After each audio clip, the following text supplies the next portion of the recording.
Wow. So now we're gonna do the rise and fall of oil. The Edmonton Oilers are part of a brand new World Cup rival. National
Alright, hello everybody from YouTube and throughout the world. I'm Petr Smasha for PSN. This is my first PSN video that I made for the first time in a really long time. It's been almost a year. I just simply loafed and school got in the middle of things, but now I'm coming back and I'm going to be making another, like I did last year, I'm going to do another Rise and Fall series, and I'm going to continue it. And we're, I think, around part 6 or part 7, but this time we're going to do it on primarily another Canadian franchise. And most people who live in Canada, certainly most people in the United States, they don't really care about the Canadian Football League, except for a handful of people like myself, because I grew up with it, so that's why I follow it very intensely. But now we're going to talk about one of the prestigious franchises that had great success, but now they've kind of gone through a rapid fall, and that team happens to be the Edmonton Eskimos. The Edmonton Eskimos have won 13 Grey Cups. It's the second most behind the Toronto Argonauts with 16. It's just that the only thing is now they've gone through the pits, but we're going to explain some history beforehand. Their history, just like the Montreal Canadiens, is a pretty long history. I'm not going to explain too much, but I'm going to give some brief synopsises here. The first part, like in the 1950s, they were one of the top teams in the Canadian Football League. They had Jackie Parker, he had Normie Kwong, but he played for both Calgary and Edmonton. And they were dominating the Canadian Football League, and they ended up winning a couple in a row, and most notably they beat the Montreal Alouettes in the Grey Cup. They've met 11 times, and I'm going to jump ahead and then jump back here, but they've won 11 times. They've met 11 times in the Grey Cup. The Alouettes have only won 3 battles in 74, 77, and in 2002. The Eskimos have won the rest. So then, the 60s came around, they were doing whatever. In the 70s, obviously, when they had their brief moments, but after 77, when they lost to the Alouettes at which was known as the Ice Bowl at the Olympic Stadium, because Tony Proudfoot, the late Tony Proudfoot, may he rest in peace, decided to put staples in the cleats, and it was an advantage because it was all ice at the Olympic Stadium.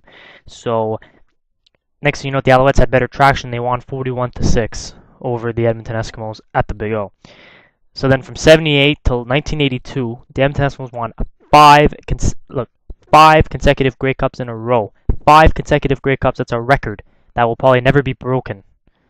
And led by the likes of Warren Moon, who most NFLers did not want because he was black, and they wanted him to play another position. And then on the other hand, you had another guy. You had Dan Kepley on defense, one of the greatest linebackers playing the Canadian Football League. Hugh Campbell was the coach. You had Dan Cutler, their kicker, and they completely tore apart that span from 78 till 82. Next, you know what, the run stops in 83, but then they win another one in 87 in Vancouver against Toronto. And Gizmo Williams Yes, Henry Gizmo Williams was considered to be the greatest kick returner who ever played in the Canadian Football League, dominated. Then in the 90s, they won one in 1993. They beat Winnipeg and Calgary. Then they go back to an appearance, and they lost beforehand. They did lose to Winnipeg in 1990. It was the last time Winnipeg has won a Grey Cup. Then in '96, they lost to the Toronto Argonauts in Hamilton, and provincial is kind of a bit of a weird thing because Edmonton won in Calgary and Toronto won in Hamilton at Ivor Stadium. It was known as a Snow Bowl because it was a big snowstorm, and Eddie Brown made by far one of the greatest catches ever in the Canadian in a championship game. And you have Chris Cuthbert go, McManus going up top for Eddie Brown. What a catch! Eddie Brown, touchdown Edmonton! 64 yards, McManus to Brown for a spectacular opening major score. That was the call he made. Even though the Eskimos lost that game, it was still a terrific football game. Anyway, as we roll around into the 20th century, they had a streak, mind you, which I'm gonna get there near the end of the glory years. From 1972 till 2005, they made this playoffs for 33 consecutive years. 33 consecutive years they were in the playoffs. Because 99 they squeaked in, right? But from 72 to 2005, they made the playoffs for 33 consecutive years. That will probably, now the Detroit Red Wings have made it for 23 consecutive years. We don't know if that will be broken or if that will not be broken. We'll see what happens if they can continue next year. Anyway, so now as the 20th century comes along, the Edmonton Eskimos have Tom Higgins becomes their head coach. And then there's in 2002, the year that Commonwealth Stadium hosted the Grey Cup, the Edmonton Eskimos made it, and they lost to the Alouettes, led by the greatest quarterback, Anthony Calvillo. But mind you, during the year, there was a bit of a controversy between Jason Moss and a very unknown youngster by the name of Ricky Ray. And Ricky Ray won out the starting job. And next thing you know, he pretty much guided his team to the championship game at their home stadium. Mind you, the Alouettes did win their first Grey Cup the first time in a while. It was their fifth Grey Cup that they won in 2002. It was their first one since '77, mind you, with all the they folded and it was the third version, but they still count it. This was their fifth Grey Cup when they've won. Now it's one. So anyway, now the year after, those two same teams rematch at Taylor Field, which is now Mosaic Stadium in Regina in Saskatchewan.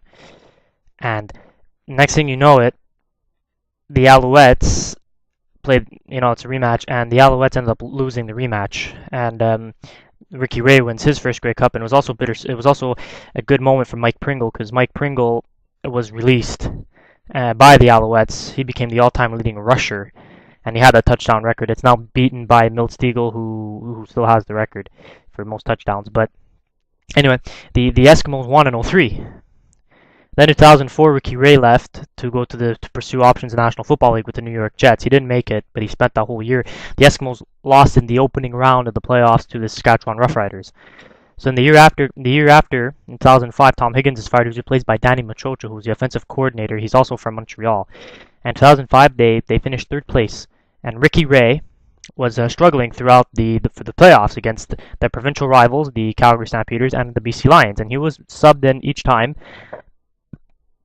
by Jason Moss, and Jason Moss carried them to win and play in the championship game, and once again they played the Montreal Alouettes, and that game was considered to be another Grey Cup classic because the Alouettes, the score was 38-35 in double overtime for the Edmonton Eskimos. They won. It was one of the most thrilling games ever. You had Tony Tompkins return a kick return, and you have Mark Lee go on his way, touchdown Edmonton. And then Jason Tucker made a terrific catch. It's a shame how his career ended, Jason Tucker, when he got hit by the Hamilton player and he broke his neck. It's unfortunate because he was terrific, Jason Tucker. And on top of that, you had that was like a back and forth game. But now the fall started to happen because the year after, in 2006, was when, as I said, they missed the playoffs for the first time in 33 years, and they finished last because it was 8 teams. So they finished last place in the Western Conference. And then next thing you know, 2007 was the same thing too. They didn't do much, and they lost. They didn't make the playoffs. 2008 comes around, and the Edmonton Eskimos finally break this drought, and they make the playoffs, only to lose this time to the Montreal Alouettes. But they crossed over to the Eastern Conference, so You could have had Calgary against Edmonton for the Grey Cup, but it was Montreal who ended up playing. Then 2009 was the same thing too, in which Calgary beat their provincial rivals. 2010 they kind of missed the playoffs again. But then 2011 they went to the Western Final, only to lose to the eventual champions, the BC Lions. But now 2012, this was a shocker move because they had a good year. Next thing you know, Eric Tillman trades Ricky Ray. He's down to GM. He traded Ricky Ray, and Ricky Ray ended up going to the Argonauts, and he won another Grey Cup the same year, 2012, in Toronto. While the Edmonton Eskimos barely squeaked by in the playoffs, and believe it or not, they did play each other in Toronto. The Eskimos started off good. They started off well, only to lose, and the next thing you know, Toronto beat Montreal in Montreal like they did in 04 and won the Grey Cup. And then this year, after they fired Eric Tillman, they hired Ed Hervey, who was a former player who caught a pass in the 05 Grey Cup game.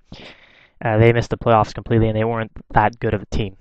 Only to fire Kavis Reed, who was the head coach, and replace him with Chris Jones. And mind you, this is once proud franchise. Now, Chris Jones is a terrific defensive coordinator, and he's finally a head coach. He will finally do something, because everywhere he's been, he has had success. He won a Grey Cup in Montreal, Calgary, Toronto, and now Edmonton. Will it be the fourth time? So it's they go from one end dominating, and now this is in their meek years. And on top of that, now the Edmonton Eskimos, they have to if they're going to challenge now, because now there's 9 teams on the Canadian Football League and the Western Conference. If they want to, they got to start building more depth, because now they've kind of fallen completely off the rails. So it's hard to explain, but if Ed Hervey started making some good things, maybe the Eskimos will be back to those Edmonton teams of the late 70s, going into the early 80s or the 50s, or even the early part of the 2000s, before not having that struggling period from 06 till about now. So this concludes my first PSN video that I did for the first time in a year. I'm Patrick Smasher saying so long. Make sure to read my sports blogs on patricksmashersports.blogspot.com, and I also write on a website called Last Word on Sports.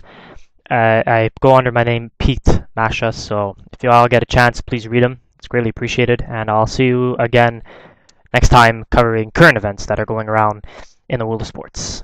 See you guys next time.